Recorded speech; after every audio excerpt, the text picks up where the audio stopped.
All right, everybody, welcome back.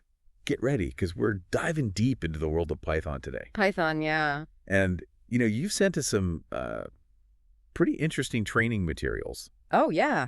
And we're gonna break down some of the essentials. Right. We're talking about lists and dictionaries. Sounds good. The document is called Python through Meet, #2, part2.pdf. Okay.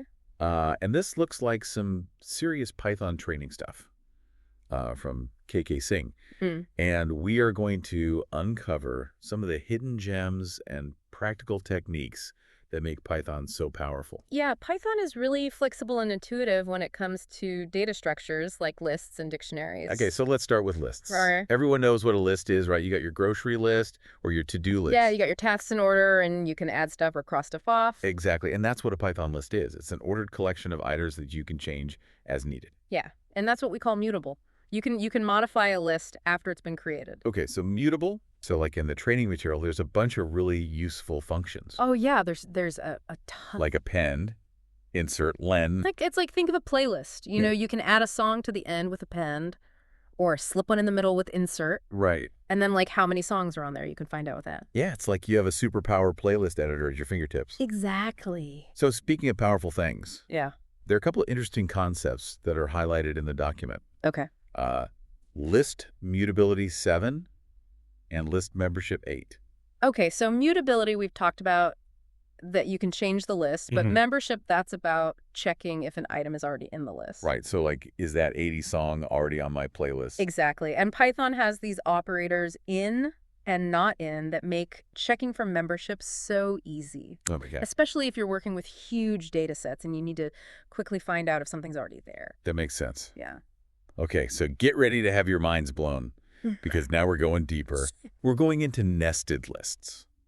This is like those Russian nesting dolls, but with data. Data dolls. You got lists within lists. Wow. It creates this multi-dimensional structure. Yeah, it's like a table or a spreadsheet in code. Yeah, and the training material actually has some pretty cool examples of this. Oh, yeah. On slides 21 through 23. Very cool. Okay, so we've covered basic lists. We've got nested lists. Yep. Now there's this whole other level, the magic of advanced list manipulations. Okay. Like what? This document, it talks about things like swapping list halves, Okay. alternating values, Interesting. even finding the minimum and maximum values within a segment. Wow. Slides 25 to 30 really dig into this. That's amazing, the things you can do with lists. It really is incredible. It is. Okay, so let's switch gears a little bit. All right. Let's talk about dictionaries. Okay. So think of your phone's contact list. Okay. You have each name, and that's associated with a phone number. So the name is like the key, and the number is like the value. Right, exactly. And that's kind of what a Python dictionary is. Yeah. It's an unordered collection of these key value pairs. The unordered part's really important because in a list, the position matters, right? But with a dictionary, you access the information directly using that key. Right, so it's really efficient for finding data. Exactly. So this document, it actually lists a whole bunch of different dictionary functions and methods. But instead of just listing all of them, let's highlight a couple that are really useful. Okay. Like set default. Set default. Yeah, so imagine you're building that contact list you were talking about, set default.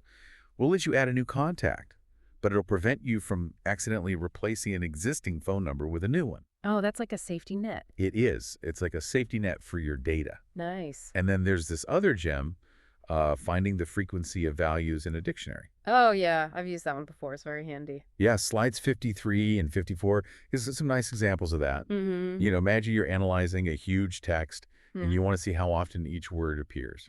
Yeah, or you're managing inventory, you need to know which items are selling the most. Exactly. Dictionaries make this super easy. They do. So there you have it. We did it. A deep dive into Python lists and dictionaries. That was fun. And understanding these is so crucial because they're used all over the place in Python. Yeah, and the training material that you sent is just packed with examples of how to manipulate lists and dictionaries. It really is. Challenge yourself to try some of those out. Yeah. You'll be amazed at what you can accomplish with Python. Absolutely. And, this is just the beginning. Yeah. There's so much more to explore in the world of Python. So Sure. keep learning, keep experimenting, and as always, Dive in deep. dive in deep.